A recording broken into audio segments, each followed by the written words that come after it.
Assalomu alaykum, Migratsiya O'zbekiston ijtimoiy tarmoq obunachilari. Bugun sizlarga xorij mamlakatlardan taklif etilayotgan ish vakansiyalarini taqdim etib, ma'lumot tariqasida aytib o'taman. Qaysi mamlakatlardan taklif etilyapti, qanday ish o'rinlariga talab yuqori, oylik maoshlari qanaqa, yosh talabi qanday bo'ladi, til talabi, xo'p, ketish uchun qanday hujjatlar kerak bo'ladi, viza necha oyda chiqadi, necha yillik beriladi. Mana shu haqida, ketish xarajati qancha bo'lishi, hammasini video davomida to'liq aytib o'tishga harakat qilaman. Eslatib o'tishim kerakki, video 80% qismi ayollar uchun bo'ladi. Chunki ayollar uchun kamdan kam vakansiya tayyorlaganimiz uchun bugun aynan ayollar uchun ish o'rinlarini o'qib eshittiraman. Agarda siz erkak kishi bo'lib kuzatayotgan bo'lsangiz, Yevropada siz masalan yoki O'zbekistondadir Yevropaga oilaviy chiqmoqchisiz, ayolingiz uchun munosib vakansiyalar topishingiz mumkin. Hozir aytib o'tmoqchi bo'lgan ma'lumotlarim orasidan. Xo'p, ana endi boshlaydigan bo'lsak, bizga taqdim etilayotgan vakansiyalar quyidagi mamlakatlardan taklif etilgan. Xo'p, Germaniya, Fransiya, Italiya, Finlandiya, Latviya, Sloveniya, Turkiya, Birlashgan Arab Amirliklari hamda Bolgariya. Mana shu mamlakatlar orasida eng ko'p kerak bo'ladigan, talab kuchli, yuqori bo'lgan sohalar bu hamshiralik, qishloq xo'jaligi, tozalash xodimi, oshpaz, xo'p, bola tarbiyasiga qarovchi enaga, xo'p, ofitsiantlik sohasi, oshpazlik, shirinlik sexlarida ishlash va qishloq xo'jaligi. Mana shular sohasida talab kuchli, bemalol hujjat topshirsangiz bo'ladi va oylik maoshlarini aytib o'tadigan bo'lsam, hammasida $800 dan boshlanib $3000 oylik maoshlar bor. Birin-ketinlikda qaysi sohada qancha oylik maosh berilishini aytib o'taman. Mana Germaniyada ish hamshiralik €3100 brutto ko'rinishda €3600 sizga to'lanadi. Tajriba 1-2 yillik tajriba kerak bo'ladi. Nemis tilini bilishingiz kerak B1 darajasida. Keyingi ish o'rinimiz Latviyada oylik maosh €600 dan €1400 netto ko'rinishda beriladi va yosh talab 25 yoshdan 45 yoshgacha erkak va ayollar. Xo'p, keyingi ish o'rinimiz bu Latviya, yana o'sha €600, €1400 ayol va erkaklar bemalol ishlashi mumkin. Tozalash, mehmonxonada tozalash xodimi. Xo'p, Bolgariyada akusherlik oylik maosh $850 dan $1000 Xo'p, ish tajribasi talab qilinadi. 21 yoshdan 50 yoshgacha bo'lgan ayollar, til bilish talabi rus tili. Xo'p, shirinlik sohasida €1000 dan €1200 netto ko'rinishda oylik maosh beriladi. 20 yoshdan 50 yoshgacha ayollar bemalol hujjat topshirishi mumkin. Rus tilida til talabi, ingliz tili bo'lsa ustunlik beradi. Xo'p, keyingi o'rin bu Italiyada hamshiralik €1800 oylik maosh to'lanadi. Ish tajribasi bo'lishi kerak 1-2 yillik, italyan tilini bilishingiz kerak. Germaniyada qishloq xo'jaligi ishlari mavsumiy ish, 8 oy davomida ishlaysiz. Oylik maosh €1500 dan €2300 to'lanadi.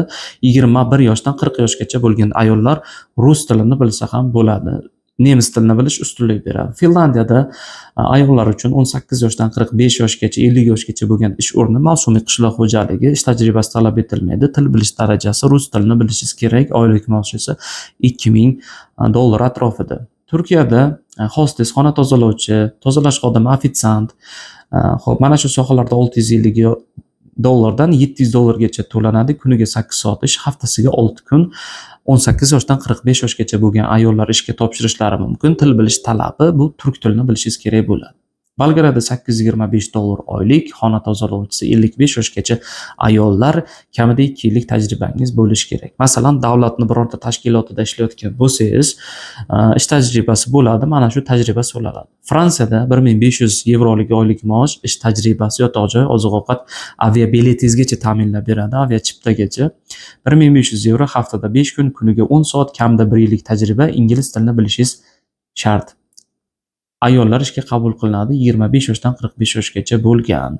Sloveniyada hamshiralar 25 yoshdan 45 yoshgacha bo'lishingiz kerak. 3 yillik tajribangiz bo'lsa, sizga oyiga €1200 maosh to'lab berishar ekan. 5 kunlik ish bir haftada. Bolgariyada tikuvchilik, ayollarni orasida tikuvchilik, hamshiralik sohasi ko'p uchraydi.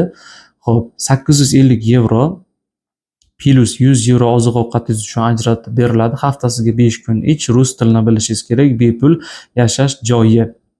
Xo'p, mana shunday ishlar. Germaniyada hamshiralik €3000 brutto, €3600 bruttogacha 2 yillik ish tajribasi yoki 1 yillik ish tajribasi talab etiladi.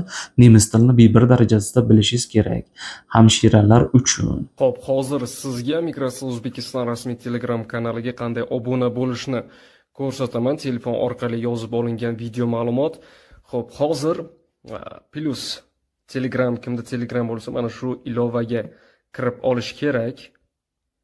Mana shu ilovaga kirganingizdan so'ng bu yerda poisk tugmasini bosasiz, ya'ni o'zbekchada qidiruv, va mana shu yerda katta harflar bilan migratsiya deb yoziladi va bu yerda pastki chiziq O'zbekiston.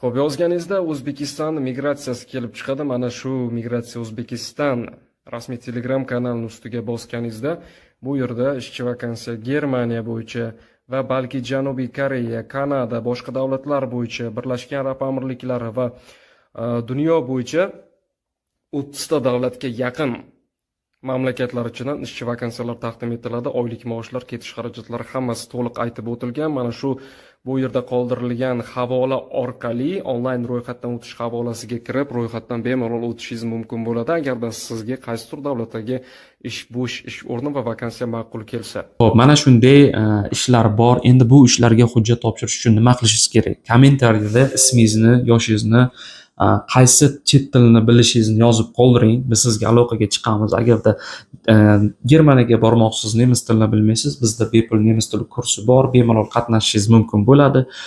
Sloveniyaga hamshiralik sohasi bo'yicha bormoqchisiz yoki Finlandiyaga mavsumiy qishloq xo'jaligi bormoqchisiz ayollar. Agar rus tilini bilmasangiz, bizda rus tili bepul kurslari bor. Bemalol qo'shilib qatnashishingiz mumkin. Kimdir chet el mamlakatida bo'ladi, Turkiyadan turib Finlandiyaga bormoqchi bo'ladi, rus tilini bilmaydiganlar ham bor. Bizda bepul kurs bor. Masalan, offlayn kursga qatnashib 400 ming, 500 ming to'lov qilib, yo'l kiraga ham xarajat ajratib yurganingizdan ko'ra, undan ko'ra biz bilan o'rganganingiz yaxshiroq. Agarda sizga yoqmasa, bemalol chiqib ketishingiz mumkin bo'ladi. Agarda yoqsa, bemalol o'rganishingiz va suhbatdan o'tishingiz mumkin. Asosiysi xarajatingizga kuyib qolmaysiz. Chunki xarajat qilmaysiz biz bilan til o'rganish uchun. Xo'p, ana endi kommentariyada o'z fikr mulohazangizni yozib qoldirasiz va sizga qanday hujjatlar kerak bo'lish haqida ma'lumotni ham aytib o'tishim kerak. Birinchi o'rinda siz mana shu chet el mamlakatlariga ishga topshirish uchun, ishga borish uchun hujjat topshirmoqchimisiz? Albatta, ro'yxatdan o'tish uchun hujjat kerak. Birinchi o'rinda qizil pasport so'raladi, ikkinchi o'rinda 3/4 ko'rinishda oq fonda sizni suratingiz kerak bo'ladi. Xo'p, uchinchi o'rinda oxirgi tugatgan ta'lim turingiz maktab bo'lsa attestat, kollej, universitet, magistratura, litsey bo'ladigan bo'lsa diplomingiz kerak bo'ladi. Xo'p, to'rtinchi o'rinda esa sizdan davlat xizmatlari markazidan sudlanmaganlik haqida dokument kerak bo'ladi.